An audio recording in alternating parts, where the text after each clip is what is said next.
नमस्कार दोस्तों, शेयर में चैनल पर एक बार फिर आपका स्वागत है। मेरे व्यूअर ने जानकारी मांगी है रितेश इंटरनेशनल के बारे में कि ये कंपनी क्या करती है और कंपनी में इन्वेस्टमेंट करना किया हुआ है तो क्या करना चाहिए, निकल जाइए या उसमें बने रहें। तो सारी जानकारी मैं आपको इसी वीडियो में दूंगा कि कंपनी क्या करती है, कहाँ से और कंपनी का अब तक का इतिहास क्या रहा है।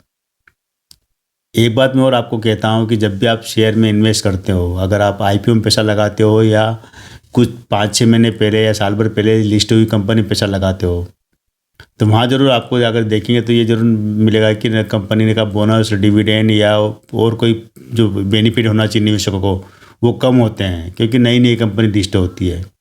लेकिन फ्यूचर में ये चीज़ मिल सकती है, हम इससे उम्मीद लग सकती है कि फ्यूचर में मिलेगी। लेकिन जो कंपनी 10 साल हो चुके हैं लिस्ट हुए कि 20 साल हो चुके, 30 साल हो चुके, 40 साल हो चुके हैं, उसके बावजूद कंपनी ने अपने निवेशकों को कुछ नहीं दिया है। यहाँ पर ज़रूर आपको सोचना चाहिए कि कंपनी इतने साल से शेयर मार्केट में लिस्ट है और वहाँ पर लोगों ने पैसा डाल रखा है, तो अब तक कंपनी ने अपने निवेशकों को ना तो बोनस दिया, ना डिविडेंड दिया, ना ही किसी प्रकार का फ़ायदा दिया। जबकि ये जरूर देखने में आता है कि कंपनी ने ग्रोथ की, कंपनी आगे बढ़ी, कंपनी ने अपने नए नए यूनिट लगाए हैं, कंपनी का प्रोग्रेस भी हुई है। 4 करोड़ की कंपनी, 5 करोड़ की कंपनी 50 करोड़, 100 करोड़ तक पहुँच जाती है।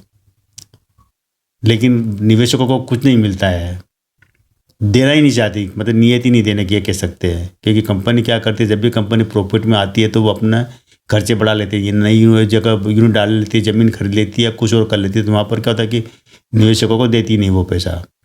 जबकि जो शेयर मार्केट में अगर आप किसी कंपनी के शेयर में पैसा लगा तो मतलब उस कंपनी के हिस्सेदार हो, नफ़ा और नुकसान दोनों के आप बराबर के आप हिस्सेदार होते हैं उस कंपनी में। तो कंपनी नुकसान में तो आपके शेयर की कीमत घट जाती है, लेकिन जब फायदा होता है तो कभी आपको कुछ देती नहीं है। तो ऐसी कंपनी से दूर रहना चाहिए। मैं जो कंपनी लेकर आया हूँ रितेश इंटरनेशनल, वहाँ पर कुछ ऐसा ही नज़र आया मुझे और वही चीज़ मैं आपको बताना जा रहा हूँ।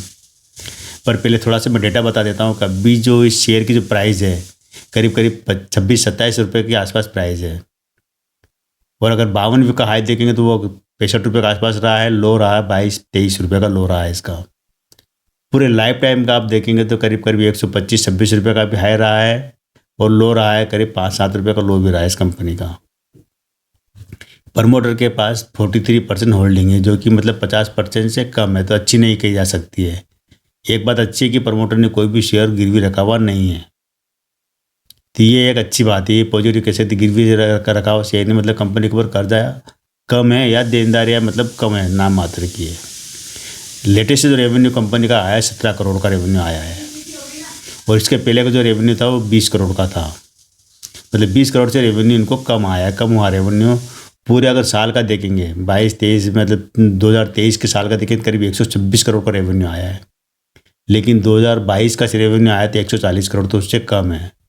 मतलब इनका कि रेवेन्यू कम होते जा रहा है, तो प्रॉफिट भी कम होगा, प्रॉफिट कम होगा, लेकिन प्रॉफिट में होते हुए कंपनी प्रॉफिट में से अपने निवेशकों को कुछ नहीं दे रही है। कोई कंपनी का मैंने देखा कोई डिविडेंड या बोनस की कोई हिस्ट्री नहीं मिली अब तक, जबकि ये कंपनी 1981 से स्थापित है। राजीव अरोड़ा इनकी कंपनी, लेकिन 1981 से आज अगर आप कैलकुलेट करेंगे तो करीब करीब 40-45 साल हो चुके हैं। 45 साल में अगर हम इसकी अगर लिस्टिंग की हम टाइम से देखते, जो कि 2000 के आसपास लिस्ट होता है, तब से भी देखे तो करीब 25-30 साल हो चुके इसको लिस्ट हुए क्या।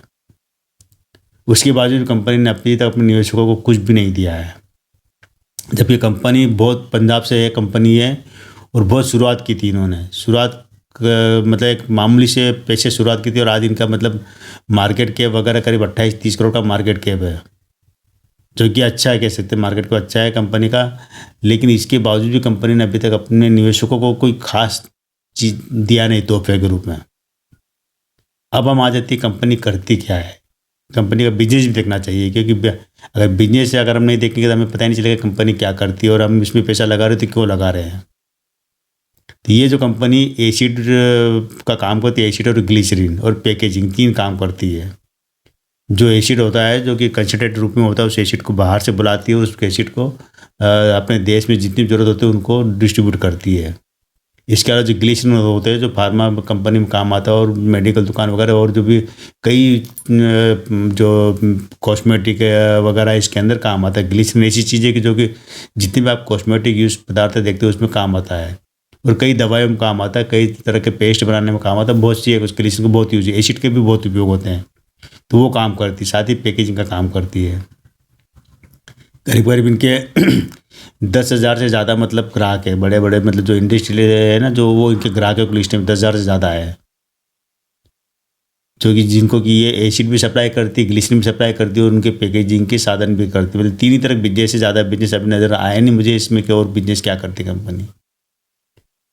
लेकिन कंपनी का अगर पूरा बिजनेस देखेंगे, रेवेन्यू अच्छा आ रहा है, रेवेन्यू कम जरूर हो रहा है पिछले अगर देखेंगे जो 2-3 क्वार्टर में रेवेन्यू कम जरूर हुआ है इसका, लेकिन कंपनी के पास कुछ प्रॉफिट हो रहा है। कंपनी के ज़्यादा देनदारियाँ नहीं है, ज़्यादा कर्जे वगैरह नहीं है।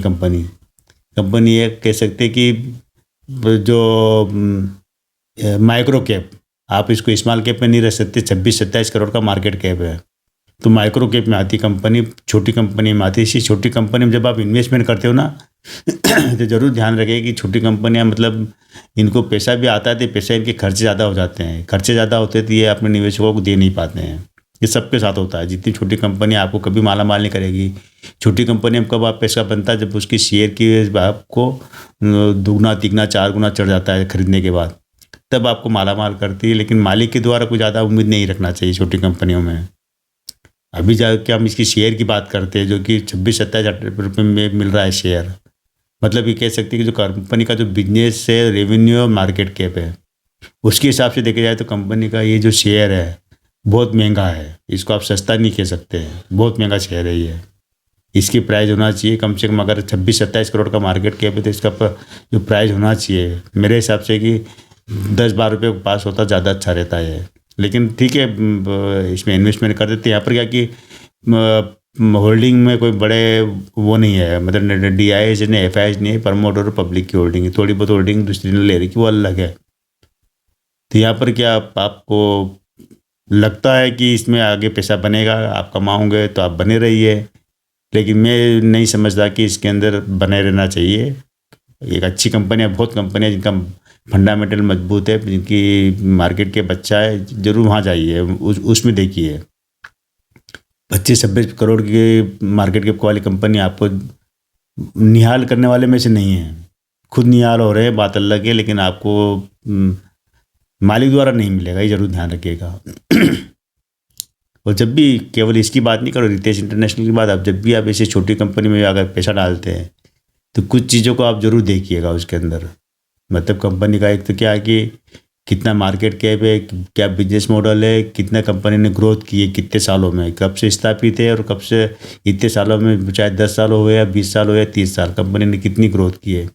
और ग्रोथ की तो उस ग्रोथ में अपने जो निवेशकों को कितना हिस्सेदार बनाया है। आप और हम जब शेयर खरीदते हैं मतलब कंपनी में हम हिस्सेदार बनते हैं ना, हिस्सेदार बनते हैं तो हमको कंपनी के प्रॉफिट में हमारा हिस्से मिलना चाहिए। ये भी जरूर देखना चाहिए कि कंपनी ने दिया है कि नहीं, बोनस वगैरह कुछ दिया है कि नहीं।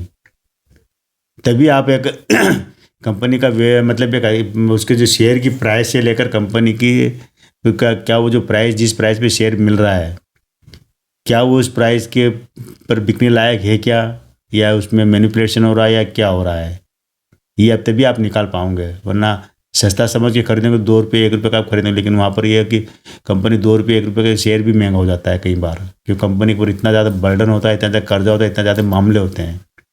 तो वहाँ पर क्या होता है कि 2 रुपये 1 रुपये का शेयर भी बहुत महंगा होता है। हालांकि ये जो रितेश इंटरनेशनल कंपनी है, इसके ऊपर कोई मामले नहीं है, कोई कानूनी दाव पे जैसे कोई मामले नहीं है, किसी भी प्रकार का जो कोर्ट वगैरह के जो मामले में तो वो नहीं है। बिजनेस बढ़िया है, बिजनेस खत्म होने वाला नहीं, बिजनेस चलेगा। ज़रूरत हमेशा रहेगी, ग्लिसरीन जैसी जो प्रोडक्ट है उसकी ज़रूरत हमेशा रहती है, तो उसकी बिजनेस चलेगा। एसिड का काम है तो एसिड का काम भी चलेगा, पैकेजिंग का काम पैकेजिंग, तीनों ही चीज़ ऐसा बिजनेस इनका कि ये कभी भी ख़त्म नहीं होगा। तो ये दोस्तों आज कैसा लगा वीडियो ज़रूर बताना। इन्वेस्ट करने न करने की ये आपकी मर्जी रहेगी। कंपनी को नंबर देने की बात करते हैं हम, 10 में से 5 नंबर देंगे। और इसमें अगर आप प्रॉफिट में हो तो प्रॉफिट बुक कर लीजिए, और अगर आप लॉस में हो तो आपको थोड़ा वेट करना पड़ेगा। तो आज केवल इतना ही दोस्तों, कल फिर मिलते हैं हम एक नए वीडियो के साथ, नई जानकारी के साथ। तब तक मेरे इस चैनल पर बने रहिए, शेयर कीजिए, सब्सक्राइब कीजिए, अपने दोस्तों को बताइए।